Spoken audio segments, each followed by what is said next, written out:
نے 100 بار اللہ تعالیٰ کی زیارت اور ملاقات کی ہے. یہ سنو، 100 بار. کتنی بار؟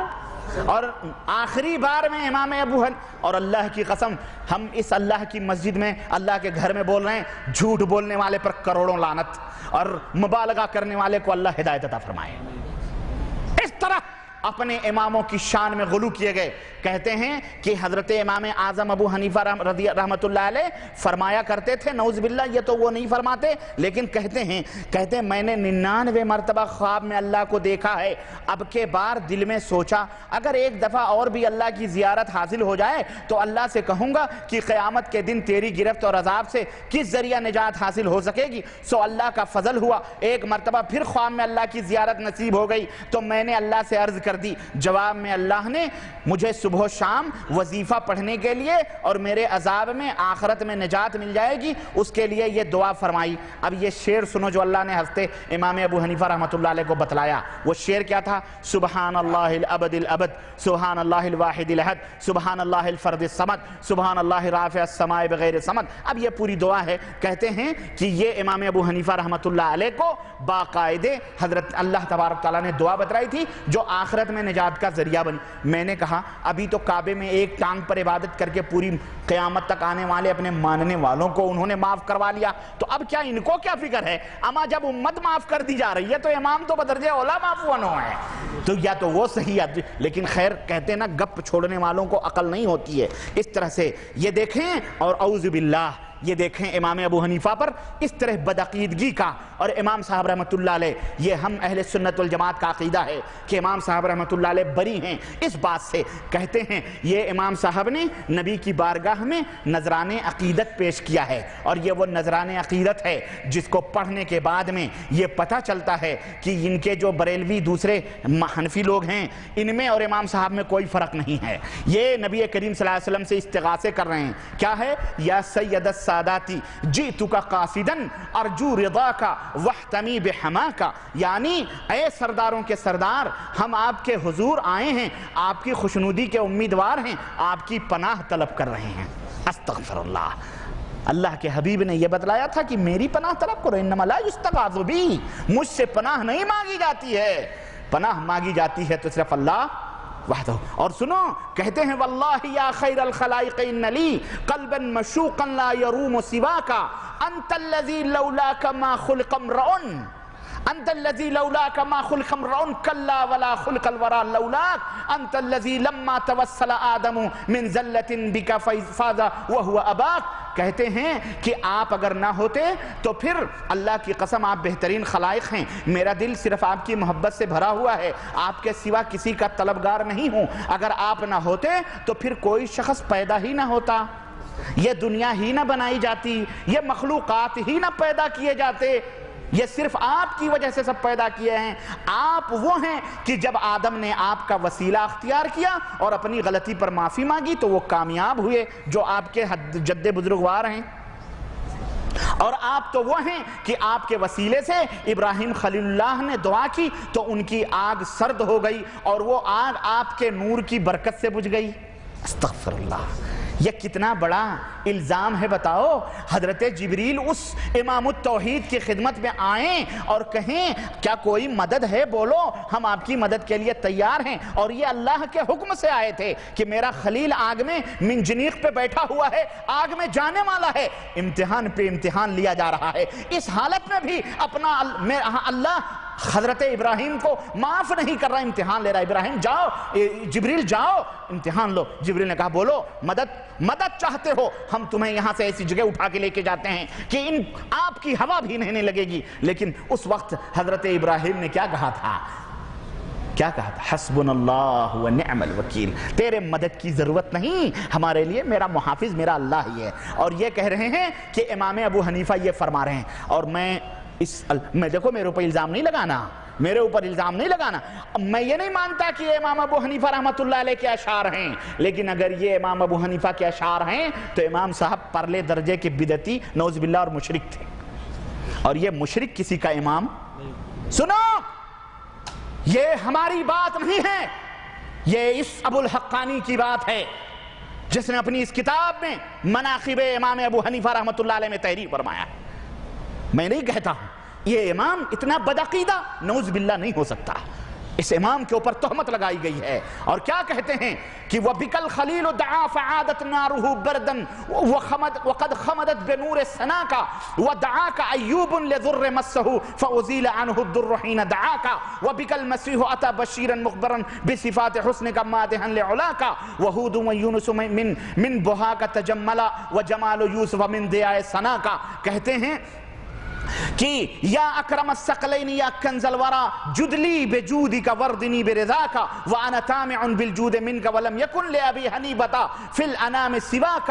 کہتے ہیں کہ اور امام صاحب فرماتے ہیں کہ آپ ہی کے وسیلے سے ابراہیم کی آگ سرد ہوئی، حضرت ایوب بھی آپ ہی کے وسیلے سے انہوں نے دعا مانگی تو ان کی بیماری دور ہوئی، حضرت موسیٰ بھی آپ کے وسیلے سے انہوں نے بھی حمایت طلب کی، حضرت ہود اور یونس نے بھی آپ ہی کے حسن سے زینت پائی، اور حضرت یوسف کا جمال بھی آپ ہی کے جمال باصفا کا عکس اور پرتو ہے۔ اے طٰہٰ لقب آپ کو تمام انبیاء پر برتری حاصل ہوئی، پاک ہے وہ جس نے ایک رات کو اپنے ملکوت کی سیر کرائی۔ اللہ کی قسم اے کملی والے، آپ کے اوصاف جمیلہ بیان کرنے سے بڑے بڑے شعراء عاجز ہیں۔ میرے سرکار، میرا حقیر دل آپ ہی کا شیدا ہے اور میرے اندر تو آپ ہی کی محبت بھری ہوئی ہے۔ اے تمام موجودات سے بزرگ و برتر، اے حاصل کائنات، مجھے اپنی بخشش و عطا سے نوازیے اور اپنی مسرت و خوشنودی دیجیے۔ استغفر اللہ۔ کہتے ہیں میں آپ کے جود و کرم کا دل سے طلبگار ہوں، اس جہان میں ابو حنیفہ کے لیے آپ کے سوا اور کون ہے؟ کیوں اللہ نہیں ہے؟ اللہ کہاں ہے؟ سنو اے ہدایت کے علم سربلند، مشتاقان زیارت کے شوق بے حد کے مطابق قیامت تک اللہ کا درود و سلام۔ یہ اس طرح امام ابو حنیفہ رحمت اللہ علیہ کی شان میں یہ کتاب لکھی گئی، غلو کیا گیا۔ المہم کہنے کا مطلب یہ ہے اپنے اپنے اماموں کے بارے میں اس طرح گل کھلائے گئے۔ میرے عزیزو، ہم جب کہتے ہیں کہ امام صاحب ان سے بری ہیں اور یہ سب بدعقیدگی ہے، یہ سب امام صاحب کے اوپر تہمت ہے، تو ہم کو بد مذہب اور لا مذہب کے نام سے یاد کیا جاتا ہے۔ اور ذرا سنو امام ابو حنیفہ رحمت اللہ علیہ کی تعلیم کیا ہے۔ آپ سے پوچھا گیا کہ امام صاحب یہ بتلاؤ، اگر آپ کا فتویٰ کتاب اللہ یا سنت رسول اللہ کے خلاف ہو تو آپ کیا کہتے ہیں؟ کہنے لگے اذا قلت قولا وکتاب اللہ یخالفہ قال اترکوا قولی بکتاب اللہ۔ اے لوگو، اگر میں نے کوئی ایسی بات کہی جو اللہ کے کتاب قرآن کے خلاف ہو تو میری بات کو دیوار پہ مار دو اور کتاب اللہ کی بات کو لے لو۔ فقیل اذا کان خبر رسول اللہ، اگر نبی صلی اللہ علیہ وسلم کی حدیث ہو تو کہنے لگے اترکوا قولی لخبر رسول اللہ، میری بات کو اللہ کے رسول صلی اللہ علیہ وسلم کے حدیث کے مقابلے میں انکار کر دو۔ فقیل اذا کان قول الصحابہ، اگر صحابی کی بات آپ کی بات سے ٹکرا رہی ہے، کہنے لگے یخالف اترکوا قولی لقول الصحابہ، نبی کے صحابہ کی بات کے خلاف اگر میری بات جا رہی ہے تو میری بات کا انکار کر دو اور نبی کے صحابہ کے فرمودات کو لے لو۔ یہ اتنا بڑا امام ہے، اتنا بڑا امام جو اس طرح کی اپنی، اور میں کہتا ہوں یہ جتنی بھی باتیں گپ کہاں کی گئی ہیں یہ تمام سب باتیں ہم انکار کرتے ہیں۔ کیوں؟ یہ سب قرآن و سنت کے خلاف ہیں، قرآن و سنت کے خلاف ہیں، یہ اس امام کے عقیدے کے خلاف ہیں، اس لیے ہم اس کا انکار کرتے ہیں۔ اور ایک جگہ کہنے لگے اذا جاء عن النبی صلی اللہ علیہ وسلم فعلى الراس والعین، کہنے لگے اگر نبی صلی اللہ علیہ وسلم کی کوئی حدیث آتی ہے تو یہ میرے سر آنکھوں پر ہے۔ وَإِذَا جَاءَ عَنْ أَصْحَابِهِ، اور جب اللہ کے نبی کے صحابہ کی طرف سے اگر کوئی بات آتی ہے تو ہمارے نزدیک ان کی بات بھی ہمارے سر آنکھوں پر ہے، لیکن اگر کوئی تابعی کی طرف سے کوئی بات آتی ہے تو پھر ہم ان سے باقاعدہ بحث کریں گے۔ وَنَحْنُ رِجَالٌ وَهُمْ رِجَالٌ، ہم بھی مرد ہیں وہ بھی مرد ہیں، تابعی ہیں تو کیا ہوا، پھر ہم ان سے بحث کریں گے، اور جس کی بات سچ ہوگی اس کی بات کو ہم، یہ تقلید کے خلاف ایک ایسا ہتھوڑا ہے جو امام صاحب دے رہے ہیں کہ اگر نبی کی بات ہو، قرآن ہو تو کوئی بات نہیں، حدیث ہو تو کوئی بات نہیں، صحابی کا قول ہو کوئی بات نہیں، لیکن اس کے بعد جو درجات ہیں، ہم بھی رجال ہیں وہ بھی رجال ہیں، پھر دیکھیں گے کس کی بات قرآن و سنت سے ملتی جلتی ہے، ہمارے سر آنکھوں پہ ہوگی۔ یہ دیکھو امام ابو حنیفہ رحمت اللہ علیہ کیا فرماتے ہیں، اور یہی وہ سنہری وصول ہے، اور یہی وہ حضرت امام ابو حنیفہ کے فرمودات ہیں جنہوں نے اپنے بیان سے یہ بتلا دیا ہے کہ اے لوگو، اے میرے پیچھے چلنے والو، اے میری طرف اپنی نسبت کرنے کرنے والوں انہی وصولوں کو مشعل راہ بناؤ، یہی ہدایتیں، یہی نور ہدایت ہیں، انہی کو روشنی کا ذریعہ بناؤ جن کو امام ابو حنیفہ نے اپنایا ہے۔ یہی وہ سنہری وصول ہیں جن کے اوپر تمام ائمہ اہل سنت والجماعت متفق ہیں، چاہے امام شافعی ہوں، چاہے امام احمد بن حنبل ہوں، چاہے امام مالک ہوں، چاہے جو بھی امام ہوں، سارے انہی وصولوں پر متفق ہیں۔ اور اسی طرح سے جتنے بھی ائمہ ہیں یہ تمام سب اس بات کے متفق ہیں، لیکن افسوس ان کی طرف اپنی نسبت کرنے والے لوگوں کو، اور امام صاحب کی طرف کیا، امام صاحب کی بیٹی کی طرف نسبت کرنے والوں سے میں درخواست کروں گا، حنیفہ کی طرف نسبت کرنے والوں کو، کہ لوگوں اللہ سے ڈرو۔ انہوں نے کیا لکھا؟ اس امام نے جو درس دیا کہ لوگوں قرآن و سنت کو لازم پکڑو، اس کے بجائے انہوں نے کیا لکھا؟ اٹھاؤ ہدایہ کا مقدمہ، اس ہدایہ کے مقدمے میں انہوں نے کیا لکھا؟ فَلَعْنَةُ رَبِّنَا أَعْدَادَ رَمْلٍ عَلَى مَنْ رَدَّ قَوْلَ أَبِي حنیفہ، کہ ریت کے ذروں کے برابر اس آدمی کے اوپر لعنت ہو جو ہمارے امام ابو حنیفہ کی کسی ایک بات کو رد کرے۔ استغفر اللہ۔ بتاؤ امام شافعی نے ایک نہیں سینکڑوں باتوں کو رد کیا ہے، لعنتی ہوئے؟ امام مالک نے رد کیا، لعنتی ہوئے؟ ہاں ہوئے نا، اس شعر کے مطابق تو ہوئے ہی۔ حضرت امام احمد بن حنبل تو بتاؤ گستاخ میں یا حضرت؟ آپ ہی اپنی اداؤں پہ ذرا غور کریں، ہم اگر عرض کریں گے تو شکایت ہوگی۔ اور کون کون لعنتی ہوتا ہے؟ ذرا یہ گالی کن کن لوگوں کی طرف جاتی ہے، ذرا اس کے میدان کو ذرا وسیع کریں گے تو آپ کی سمجھ میں آئے گی۔ بہرحال یہ تو صحابہ کرام تک یہ لعنتیں نعوذ باللہ پہنچتی ہیں، اور یہی نہیں بلکہ یہاں تک اپنے مذہب کے تعلق سے مبالغہ کیا گیا، میں ابھی بتاؤں گا اور بھی۔ خیر یہ تو حضرت امام ابو حنیفہ رحمۃ اللہ علیہ کی مختصر سیرت تھی اور آپ کے بیانات تھے۔ حضرت امام مالک رحمۃ اللہ علیہ امام دار الہجرہ کہلاتے ہیں، جن کا نام انس ابن مالک ہے، جن کی کنیت ابو عبداللہ ہے، اور جن کی تاریخ پیدائش 90 ہجری ہے۔ امام ابو حنیفہ رحمۃ اللہ علیہ کے 10 برس کے بعد حضرت امام مالک پیدا ہو رہے ہیں، اور مقام پیدائش مدینۃ المنورہ ہے، المدینۃ المنورہ ہے، اور میدان اور وفات بھی مدینہ منورہ کے اندر ہوئی 179 ہجری کے اندر، 179 ہجری کے اندر، اور دفن بھی 80 سال کی عمر میں مدینہ منورہ میں ہوئے۔ اور آپ کی معرکۃ الآراء تصنیف الموطا ہے،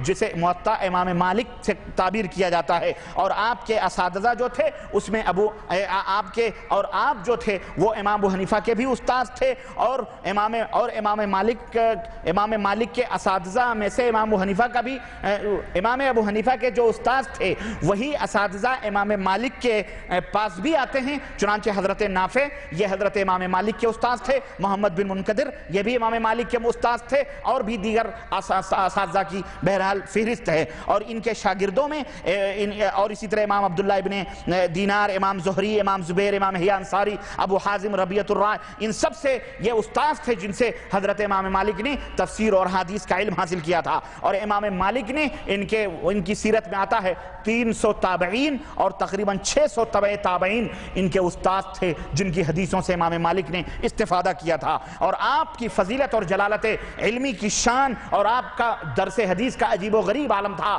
کہ مدینۃ الرسول صلی اللہ علیہ وسلم میں جب آپ مسند درس پر بیٹھتے تھے، تدریس پر بیٹھتے تھے، تو آپ پہلے غسل کرتے، آنکھوں میں سرما لگاتے، کنگھی کرتے، خوشبو پہن، اور ہمیشہ اچھے کپڑے، صاف کپڑے، دھلے ہوئے کپڑے پہن کر، خوشبو لگا کر پھر وہ مسند تدریس پر بیٹھتے تھے، اور پھر احادیث کا وہ درس دیا کرتے تھے۔ اس طرح اللہ کے حبیب صلی اللہ علیہ وسلم کے احادیث کی محبت آپ کے سینوں میں تھی، اور وہ کہا کرتے تھے کہ جس طرح نبی صلی اللہ علیہ وسلم کا احترام کرنا ہمارے اوپر فرض ہے، اسی طرح آپ کی باتوں کا بھی احترام کرنا ہمارے اوپر فرض ہے۔ آج خوب آزادیاں ہیں، جو جیسے چاہے وہ اپنے منہ میں آتا ہے نبی کی حدیث کا انکار کرے، نبی کی حدیث کا مذاق اڑائے، اپنے مولویوں کی باتوں کے اوپر عمل کرے، اور نبی کی حدیث کو چیگم کی طرح پھیلا کر اپنے مذہب اور اپنے نظریات اور خیالات کے مطابق بنے۔ لیکن اگر وہ دور ہوتا تو پیٹھ سرخ ہو جاتے، پیٹھ لال ہو جاتے۔ ہارون رشید کے زمانے میں حضرت ابو معاویہ الضریر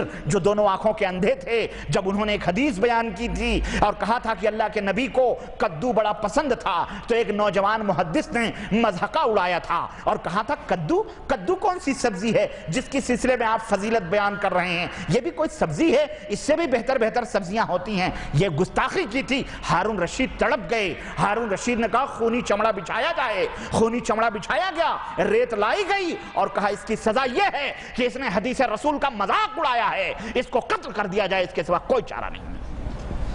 آج تم حدیثوں کے جو بھی مذاق اڑاؤ، مولوی بن بن کر کے، پگڑ لپیٹ لپیٹ کر کے، تقریروں کچھ بھی مذاق اڑاؤ، یہ زبان بڑے قریب ہے، لیکن جب قیامت آئے گی اور اللہ کے سامنے کھڑے ہوگے تب سارا معاملہ تمہارے سامنے آئے گا۔ پیغمبر اسلام کی حدیثوں سے مذاق نہ اڑاؤ، اس کی تعویلات نہ کرو، بلکہ بن وعن جیسے اللہ کے حبیب کا فرمان ہے اسی طرح سے عمل کرو۔ یہی دین ہے، یہی اسلام ہے۔ کسی کی بھی بات